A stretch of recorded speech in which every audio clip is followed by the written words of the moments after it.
La Jasette Incognito avec Léon Dertal.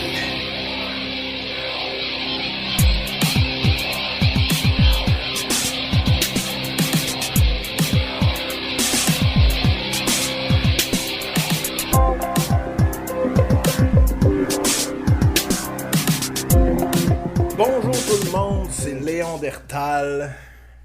Bienvenue à votre podcast préféré, La Jasette Incognito.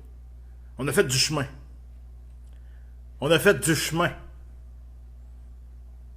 Parce que depuis le dernier podcast, bon, ok, on est toujours à un abonné, puis c'est encore moi l'abonné, parce que avec mon autre compte, tu sais.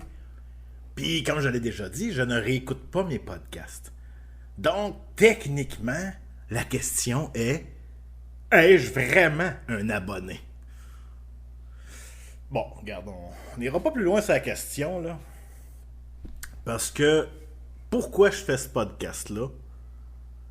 Ben, c'est parce que je me dis, je pense que de parler dans la vie, ça fait du bien, tu sais. De parler et de se pratiquer à parler avec les bons mots. Moi, là, dans la vie, il y a quelque chose qui m'énerve. C'est les gens qui sont intelligents à la base. Des personnes qui sont super intelligentes, mais qui mettent pas de temps sur mettre les bons mots dans une phrase pour qu'on les comprenne bien. Il y a beaucoup de monde, ils deviennent frustrés de la vie, même un jour. Ils comprennent pas pourquoi. Mais une de ces raisons-là, pour, à mon avis, une grande majorité, c'est de ne pas être capable de s'exprimer en expliquant clairement ce qu'ils veulent dire, avec les mots adéquats. Puis on n'est pas obligé de parler dans un grand vocabulaire de mots qu'on comprend pas. Là. Des fois, on lit ça dans des romans français. Là. On va se le dire, là. Les Français, talentueux, des bons bouquins, mais des fois, certains écrivains, tu t'aurais le goût de leur dire « Hey, s'il te plaît. » Fait que toi, dans le fond, tu veux que j'aille mon Larousse pas loin en permanence. Si je lis tes livres, puis que je veux comprendre le cours de l'histoire, souvent, je vais être en train de checker dans le dictionnaire. Ça veut dire quoi, bourgade? Je m'en rappelle plus.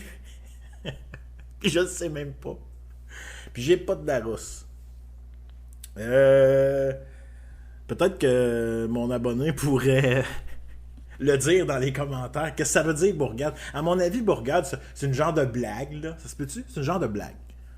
Ceci dit, ce que je veux dire par là, c'est que de faire un podcast et juste d'y aller en se disant OK, si éventuellement quelqu'un peut s'arrêter là-dessus et se dire « Ah, c'est intéressant, OK. Des fois, les gens, ça leur tente juste d'écouter quelque chose, même en arrière-plan, pendant qu'ils game, pendant qu'ils font quoi que ce soit, pendant qu'ils font la vaisselle. » Fait que, qui dit qu'il n'y aura pas une personne autre que moi, un jour, qui tombera pas là-dessus, puis qui va juste se dire « Garde, on se prend pas trop au sérieux. » On y va à la bonne franquette. J'ai toujours quelques idées comme ça qui me viennent comme ça pendant que je le fais. J'aime beaucoup parler des affaires qui me gossent.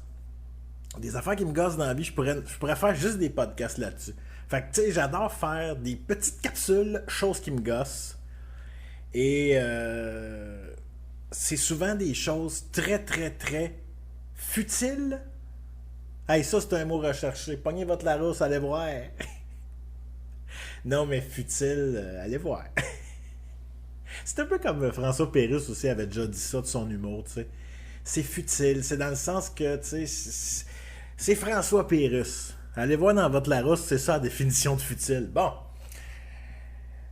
Fait que j'ai le goût de parler de quelques petites choses qui me gossent encore. Et ça se peut que je me répète. Pour vrai, c'est très possible que je me répète de podcast en podcast parce que je me rappelle pas de tout ce que j'ai dit dans le podcast. Fait que tu sais, puis j'y réécoute pas du tout.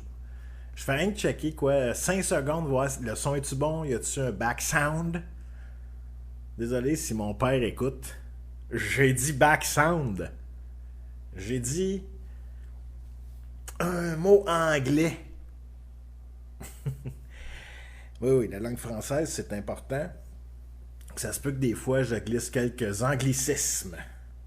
Parce que, bon, tu sais, je suis devenu adolescent avec l'arrivée d'Internet. Donc, les personnes, à ce moment-là, qui étaient moins portées vers cette technologie-là, ben, on parle de la génération, en tout cas moi, de mes parents et leurs confrères. Donc, tu sais, ça voulait dire, si tu parles pas anglais, ou en tout cas, si tu l'apprends pas, si tu te forces pas pour l'apprendre, tu vas avoir du trouble, là.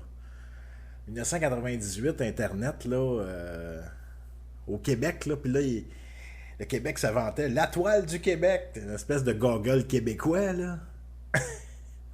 Google, pas Google. Google. OK. Fait qu'il y avait la toile du Québec, puis c'est ça, c'était le Google où tu trouves rien d'intéressant. C'était les sites québécois là-dessus, ou en tout cas français, de langue française, mais la toile du Québec. C'était le Québec. Et là, tu sais, t'avais juste le goût d'aller vers les autres qui t'amenaient à des clips de Guns N' Roses. Là, amène-moi des clips de Guns, là. Moi, je cherche pas des recettes de ma tante Ginette, moi, là, là. Là, je vais écouter du Guns. Des recettes, peut-être après. Mais ça se pourrait que je passe pas par la toile du Québec. Donc, rapidement, ce site-là, il a été mis à la dompe naturellement. Qu'est-ce que tu veux? Les gens, rapidement, avec l'arrivée d'Internet, ont été vers l'international, vers l'américain, vers la facilité. Fait que, tu sais, si tu veux écouter In Bloom de Nirvana, tu vas passer par la place où ça va être le plus rapide pour le trouver. Et là, je parle toujours, on va dire début 2000, là. On était ailleurs, là. La découverte de YouTube, je me rappelle encore l'avoir vécu. C'était très long. On pouvait buffer. Ça veut dire que, comme l'Internet était très peu rapide, YouTube comprenait que tout le monde à peu près vont peser sur play. Et là, la toune va bloquer rendu au milieu parce que t'as pas assez de bandwidth. Tu sais, fait que t'as pas assez de bande passante. Donc, le système de buffage, c'est-à-dire qu'il te partait ton vidéo à partir du moment où il avait assez été chercher les données du clip avant de te le passer, pour être sûr que peu importe la vitesse d'internet que tu avais à l'époque, t'allais pas te choquer après l'ordi puis pitcher l'écran par la fenêtre parce que ton clip de Nirvana il bloque après 12 secondes. Donc, voilà. Aujourd'hui, on voit plus vraiment ça. Sur YouTube, je me rappelle pas la dernière fois d'avoir vu un clip qui se charge avant que tu le joues. Tu sais, donc, tout le monde, même les vitesses les plus basses d'Internet offertes, tu vas pouvoir facilement regarder un clip sans avoir à buffer. Donc, buffer, ça veut dire préloader un clip. Mais tout le monde, ça fait plaisir. OK? Apprentissage du jour. Buffer. Et je parle pas de grinder avec un grinder dans une shop de soudage. Non. Pas ce grinder-là. C'est-à-dire pas, pas ce buffer-là. Ah, c'est vendredi, hein? Non, mais on a notre semaine dans le corps et puis j'avais ce petit moment où je pouvais faire mon podcast que j'adore faire. J'adore ça, tu sais. J'adore. Donc, je me suis donné comme but d'en faire 1 ou 2 semaines. Puis, c'est ça. Fait que je peux en préenregistrer 1 ou 2, pas plus, parce que je veux pas non plus passer quelque chose que j'ai fait v'là 3 mois, là. Fait que ce que je poste, c'est quelque chose qui a été fait dans les derniers jours. Puis, je parle pas beaucoup d'actualité, du moins pour l'instant. C'est pas vraiment quelque chose que j'ai le goût de parler. On en entend beaucoup, on en a à toutes les sauces. Puis, personnellement, j'ai le goût d'aller ailleurs, tu sais. Ça me tente pas de parler de politique. Ça se peut que je parle de musique. Éventuellement, j'aimerais peut-être ça, tu sais, parler de toutes mes chansons préférées. Moi, j'ai beaucoup aimé les années 90. Donc, tu sais, c'est l'arrivée des bands comme, tu sais, Guns N' Roses, Nirvana, Green Day, Alanis Morissette, Garbage, plus tard. Ça, c'est plus loin d'un 90, là. Mais tu sais, Smashing Pumpkins. T'as beaucoup de bands qui sont excellents, que moi, on colle à ça. T'sais, c'est nos premières découvertes. Puis comme à cette époque-là, Internet n'existait pas, ben là, tu ramassais une cassette que ton cousin plus vieux que toi te donne parce qu'il y a une méga collection, mais il ne donnera pas une cassette de Guns N' Roses ou de Metallica. Il va te donner un... Ok, tiens, voilà la cassette de AC/DC, Blow Up in Your Video. Ou Blow Up Your Video. Quelque chose comme ça. C'est le genre de cassette que, premièrement, je connaissais Thunderstruck, mais il n'y avait aucune chanson que je connaissais sur cette cassette-là. Puis là, j'étais comme, oh, j'aurais aimé ça qu'ils me donnent Guns N' Roses. Bon, fait que, tu sais, dans ce temps-là, c'était du copiage de cassettes. Si quelqu'un avait acheté la cassette neuve, là, il va la copier sur des cassettes qu'on trouvait partout au Dollarama. Je me rappelle, il y avait des 60 minutes, des 90 minutes. Ça se ramassait, je me rappelle que un des albums de Guns, Use Your Illusion 1, je ne savais pas vraiment l'ordre parce qu'on me l'avait copié tout croche. L'ordre des chansons, j'étais comme... Fait que quand j'ai découvert l'album autrement quand je l'ai écouté dans le bon ordre par après. J'ai fait OK. Ou bien quand tu avais la cassette TDK, qui c'est un lecteur cassette. Donc cette cassette-là, rendue à la moitié de l'album, faut que tu la tournes de côté.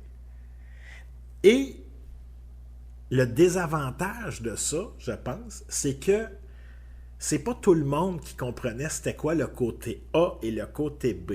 Donc, il y a certaines personnes qui pensaient que l'album commençait par une chanson X et d'autres personnes une chanson Y. Parce que certains confondaient les deux côtés. Donc, confusion dans la population. Donc, mais c'est une belle époque. C'était une autre façon de découvrir la musique. C'était vraiment... On se met devant la télévision, puis c'est la TV qui va décider qu'est-ce qu'elle nous envoie. On choisissait pas. Ça venait à nous, et si tu tombes sur un clip de Skid Row, puis tu fais « Ah, j'ai aimé ça », tu vas retenir Skid Row. Et, bon, à l'époque, t'es un enfant qui s'en va sur l'adolescence, t'as pas une scène. Ça coûtait vraiment cher. C'est quelque chose qui coûte moins cher aujourd'hui qu'avant, la musique. À acheter, c'est infiniment moins cher que c'était. Et pourtant, le dollar ne vaut plus la même chose. C'est ça qui est bizarre dans ce domaine-là. C'est un petit peu triste. C'est un petit peu triste parce que il y a moins d'argent qui s'en va dans les poches des créateurs. Et je trouve ça un petit peu triste de cette façon de le voir là. Par contre, il y a toujours des avantages à ce genre de situation-là. C'est que les gens, puis on va parler, disons, des enfants qui découvrent la musique et qui, éventuellement, sont capables d'aller sur l'ordinateur pour aller écouter les chansons qu'ils veulent. Donc, aujourd'hui, c'est vraiment les gens qui vont vers leur choix. Ils vont aller chercher plein de types de musique et boum, ils vont triper sur quelque chose.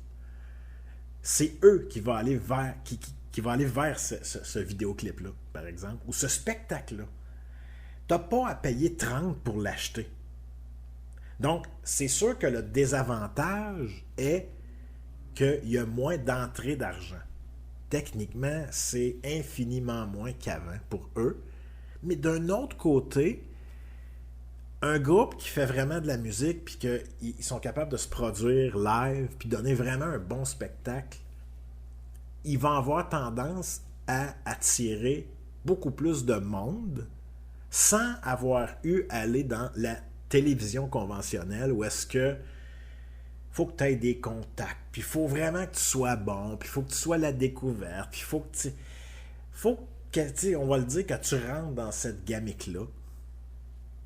Et parce que oui, c'est une gamique, ben aujourd'hui, on peut s'exposer au monde sans avoir à payer une somme X. sans avoir à débourser des sommes incroyables. Donc, il y a beaucoup plus d'offres et ça coûte infiniment moins cher de le faire. Par contre, bien sûr, l'exposition est différente.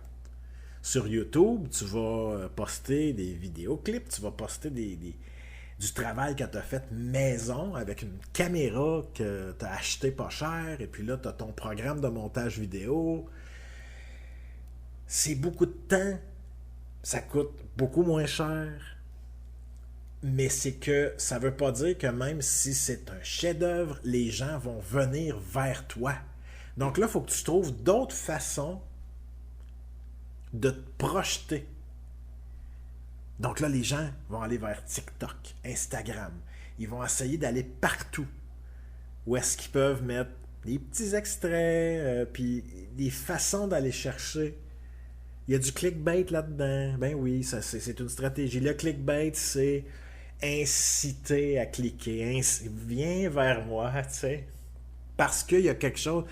Tu vas tomber sur ce TikTok-là, par exemple, puis dès les 2 premières secondes, t'as pas flippé vers l'autre vidéo. T'es resté.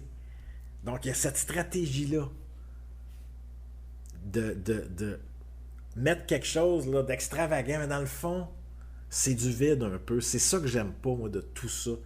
C'est toujours stratégiquement de mettre en vidéo quelque chose pour que le plus de monde possible clique dessus.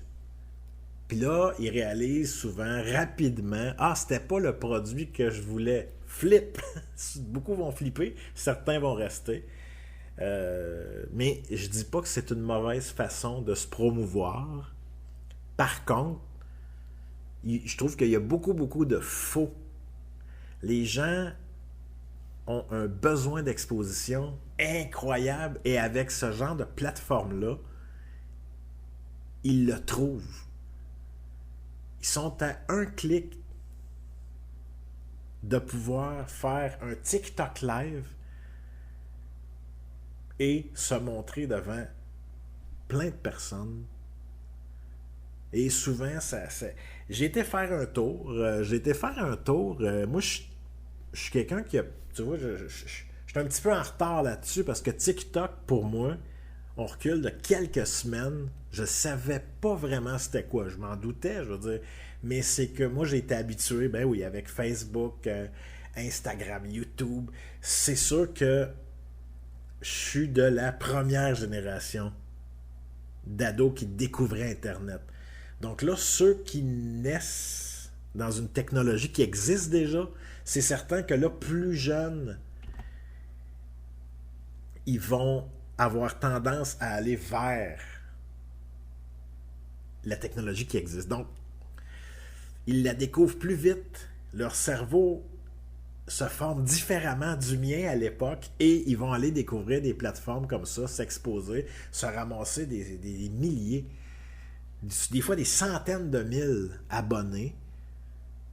Et moi, j'arrive, je regarde ça, je fais comme, OK, ouais.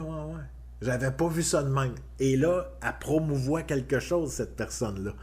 Si tu cliques sur son profil et que là, tu vas tout voir ses affaires. Par exemple, si elle vend quelque chose, tu vas le voir. Il va avoir tout de suite le lien. Là, c'est sûr, ça, c'est plus YouTube. Mais bon. Donc, les gens vont chercher leur monde là. Surtout sur TikTok. C'est vraiment la dernière plateforme qui a sorti, qui vraiment a été achetée par toutes sortes de personnes. Pour la plupart, je trouve que c'est vraiment, ils ont un besoin d'exposition. J'ai essayé ça, j'ai été sur des TikTok live. À un moment donné, j'ai vu ça en haut à gauche live. Là, je clique là. Et c'est fou! C'est fou à quel point tu tombes sur des affaires bizarres. Parce que c'est sans jugement. C'est vraiment... Je trouve que il y a beaucoup de vide. Et tu vas trouver des discussions. Fait que là, tu as 4 personnes qui sont là. Et ça jase. Là, hier, il y a un jeu sur TikTok, il faut tapoter. Je sais. Et là, je l'ai essayé l'autre fois. Tu cliques, Puis là, il y a des tickers qui montent. Puis là, il y en a un contre l'autre. Donc, c'est 2 TikTokers en live que là, qui va avoir le plus de clics? Celui qui a plus de clics gagne. OK, bon, c'est un petit jeu entre abonnés. C'est friendly. OK, je comprends. Sauf que là, tu flippes, tu t'en vas à une autre vidéo live. Et là, eux autres, le drama sur le tapotage de hier. Là, ils capotent, là, sont frustrés contre un autre TikToker. Puis là, oh non, mais là, tout le monde tapotait, lui. Il y avait 350, on sait bien, avec ses 50 000 abonnés, ou je sais pas trop combien, mais tu sais, moi, j'ai rien que 1000, là, oui, j'ai eu du tapotage, mais là, t'es comme, non, vous êtes pas en train de faire comme si c'était une ligue de hockey, là. Vous êtes sérieux? Je sais pas c'est quoi le nom du jeu, mais t'es comme, OK, ils font des équipes, il y a des clics. Il y a des clics dans ce jeu-là. Fait que là, tu tombes sur il y a des TikTok sur à peu près tout. Je suis tombé sur un autre live. Donc, live, c'est ça. C'est des gens qui, en ce moment, au moment où on regarde, ça se passe au moment présent. Ils sont là en live. Donc là, mettons, tu as 4 personnes. Chacun leur tour. Ils chantent une chanson, disons karaoké. Et là, tu tombes sur des gens que tu te fais... Tu vois le monde se faire aller à la tête dans les autres... Il y a 4 personnes qui regardent, là, tu sais. Puis il y en a un qui chante, mettons. Et là, c'est tellement pas écoutable. Je veux dire, c'est pas juste de dire « Oh mon Dieu, il fausse un petit peu. » Non, c'est tellement à côté de la traque que t'es porté à continuer à le regarder en te disant « Je regarde les autres qui l'écoutent là, dans le live. Là. Tu vois leur face. Chaque personne qui se filme, on voit leur carré avec leur face. Et là, ils se font aller la tête pour l'encourager parce qu'eux autres, quand leur tour va venir, ils veulent aussi avoir ça. Et tu vas tomber sur d'autres personnes, des fois, qui vont jouer de la musique, chanter, peu importe, et c'est excellent. Je suis tombé sur une dame, elle a les cheveux courts, une personne qui a un certain âge, on va le dire, mais une voix juste, vraiment, une femme qui sait chanter, j'ai bien aimé ça. Mais tu restes quand même pas si longtemps, là. On va se le dire, c'est très éphémère. La technologie aujourd'hui, c'est on consomme, ça prend 8 secondes, puis t'es déjà à autre chose. Tout se passe vite. On est dans cette époque-là.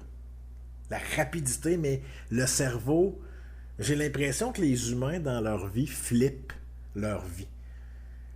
C'est que cette technologie-là pourrait peut-être avoir une influence sur des gens qui consomment ça beaucoup trop d'heures dans une journée, finissent par agir comme ça dans la vie.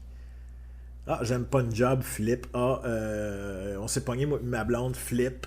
Tu flaques, on passe à autre chose, on flippe. Mais tu sais, cette particularité-là de la nouvelle ère, moi, elle me plaît pas tant. Donc, tu sais, je serais pas attiré vers des personnes naturellement qui ont ce mindset-là. Cette façon-là, cette attitude-là. C'est quelque chose qui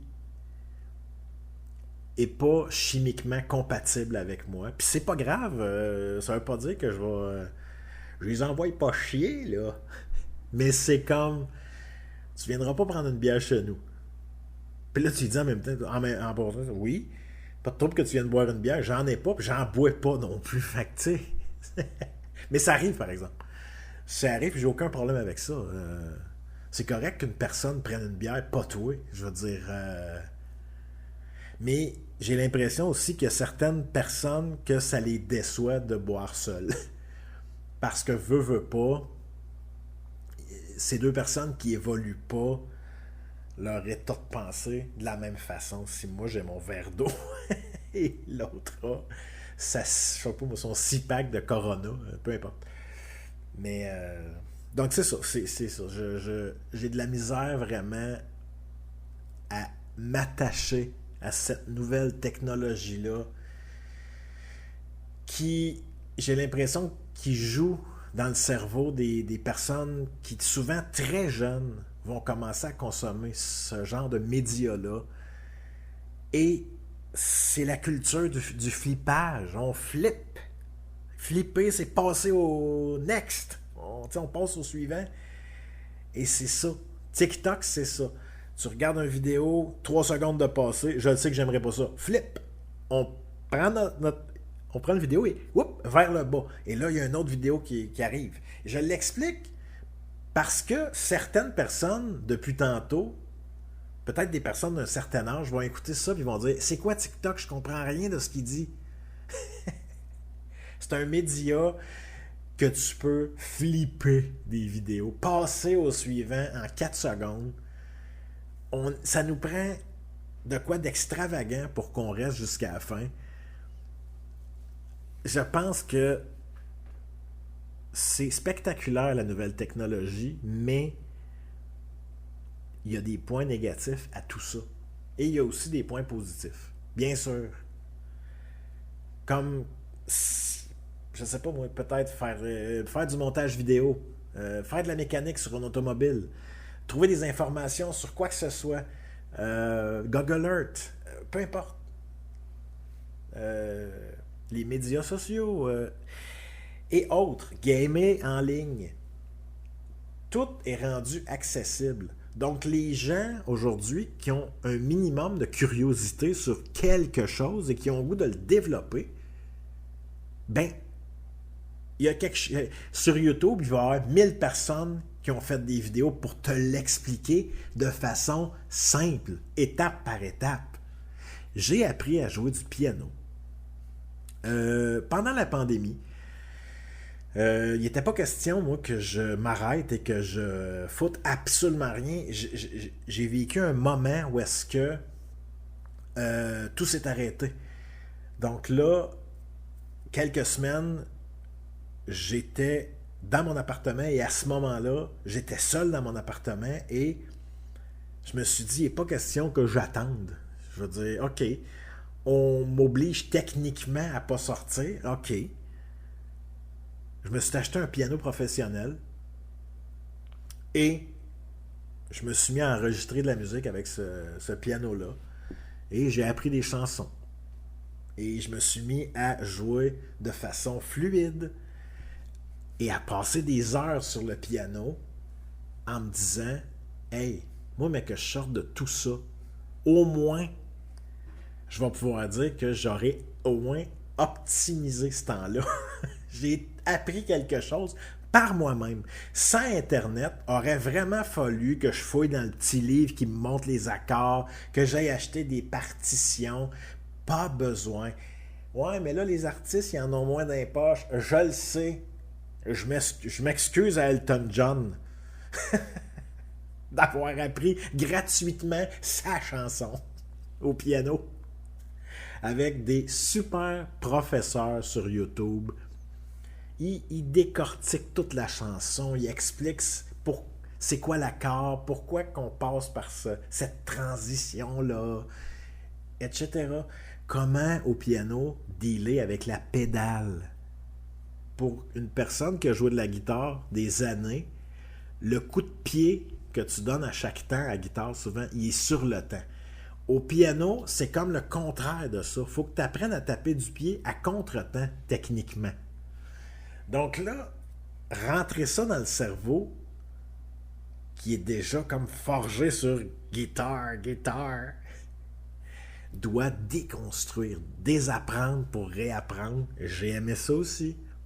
Donc, quand tout est reparti, puis que le travail reprend, la vie techniquement normale reprend, ben, encore aujourd'hui, je reste avec l'idée que, hey, regarde, j'ai appris à jouer quelques chansons au piano de façon quand même très acceptable et je suis capable en plus de chanter les chansons en les jouant.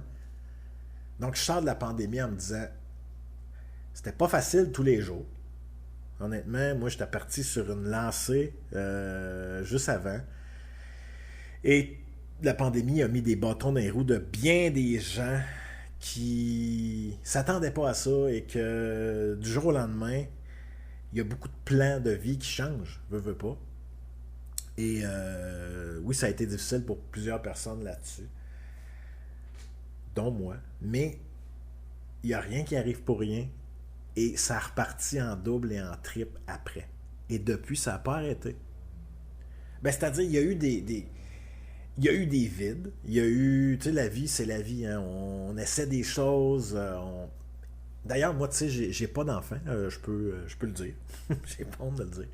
C'est quelque chose qui n'est pas arrivé. J'aurais aimé ça d'un côté, mais de l'autre, le fait de ne pas avoir eu ces enfants-là me donne une liberté. C'est-à-dire que, bon, je sais pas, moi, tu peux partir avec une personne, hey, on s'en va à Toronto en fin de semaine, personne X, genre une blonde, là, mettons. Disons que c'est plus facile de le faire quand on n'a pas cette... J'ai pas le goût de dire contrainte, mais ces enfants-là que j'ai pas. Donc, mais je regarde souvent il y a des belles familles que je vois, tu sais, des amis, tu sais, mon frère avec ses enfants, c'est vraiment quelque chose qui me réjouit. J'ai de la facilité même, je veux dire, je suis très patient et j'écoute beaucoup. Je suis pas du genre à parler en bébé aux enfants. Je vais leur parler avec un ton normal, en essayant de trouver des mots pas compliqués, avec un ton doux. Puis l'enfant, ça y laisse sa bulle. Ça y laisse sa bulle. Si tu veux qu'on joue à quelque chose, ça me tente. Fait que là, tu commences à placer deux, trois morceaux de casse-tête. L'enfant, il te voit, il a le goût, il est comme ah, il a l'air smart, lui. Donc, tu sais, moi, ça, c'est mon type de choses que j'adore faire, de temps en temps. Mais comme j'ai pas d'enfant, si j'en côtoie, ben, ça me donne un beau petit moment que je fais comme hey, je l'ai-tu amusé pareil. Il y avait du fun. Il y avait du fun, lui. Ou elle. Parce que, ouais, c'est ça. Donc, c'est quelque chose, moi, que j'adore. Mais ça fait longtemps que je sais que fort probablement, j'en aurais pas. Et je vis très bien avec ça. Je suis pas le type jaloux dans la vie. Donc, quand je regarde les belles familles qui ont réussi, qui travaillent fort, la vie coûte cher. Hein? Donc, j'admire beaucoup ça et je trouve ça super beau. Il y a certaines histoires aussi qui finissent plus mal. Et c'est très difficile des fois pour les enfants dans des divorces compliqués et durs. Et où est-ce qu'il y a de la rancune des deux parents l'un contre l'autre. Ça peut être très, très, très difficile pour des enfants. Mes parents, personnellement, se sont séparés. J'avais 7-8 ans. Et ce qui nous a beaucoup servi, moi puis mon frère, c'est que il n'y avait pas d'animosité entre les deux. Du moins, c'est sûr qu'il y en a probablement eu, mais on n'en a pas eu écho. On n'a pas été impacté de ça. Donc, je suis très reconnaissant de ça, de leur part, d'avoir été adulte. Puis, tu sais, avec le recul, je me rappelle de certaines choses. Je sais que ça n'a pas dû être facile à tous les jours. Des deux côtés. Donc, aujourd'hui, quand je regarde les histoires réussies, puis souvent, une histoire réussie, ça peut être dans un divorce.